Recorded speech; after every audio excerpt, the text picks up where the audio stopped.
नवी मुंबई महानगरपालिकेच्या आयुक्तांच्या निवासावर 130 मतदार नोंदणीबाबत प्रसिद्ध झालेल्या बातमीविषयी जिल्हा प्रशासनाने केले वस्तुस्थितीदर्शक स्पष्टीकरण।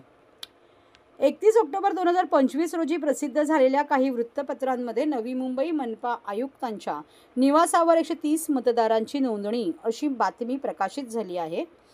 सदर बातमी संदर्भात मतदार नोंदणी अधिकारी 151 बेलापूर विधानसभा मतदारसंघ यांच्या अहवालानुसार ही बाब वास्तवाशी विसंगत असल्याचे स्पष्ट झाले आहे। मतदार यादी भाग क्रमांक 300 मध्ये Nerul sector 21 Nerul railway station petrol pump मार्ग आयुक्त निवास असे सेक्शनचे नाव नमूद आहे। येथे मनपा आयुक्त निवास हे केवळ विभागाचा सेक्शन ठळक ओळख चिन्ह लँडमार्क म्हणून नमूद करण्यात आलेले आहे। या यादी भागातील कोणत्याही मतदाराचा पत्त्यावर नवी मुंबई महापालिका आयुक्तांचे निवासस्थान असे नमूद नाही। त्यामुळे संबंधित बातमीत नमूद केलेली 130 मतदारांची नोंदणी आयुक्तांच्या निवासावर झालेली आहे ही माहिती वास्तवाशी विसंगत आहे।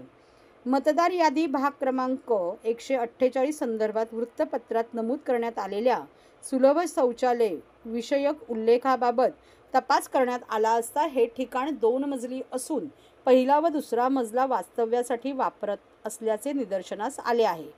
तेथील मतदार हे यापूर्वी त्या ठिकाणी वास्तव्यास होते, मात्र सध्या त्या तेथून स्थलांतरित झालेले असून विहित कार्यपद्धतीनुसार त्यांचे नाव वगळवण्याची कार्यवाही सुरू आहे।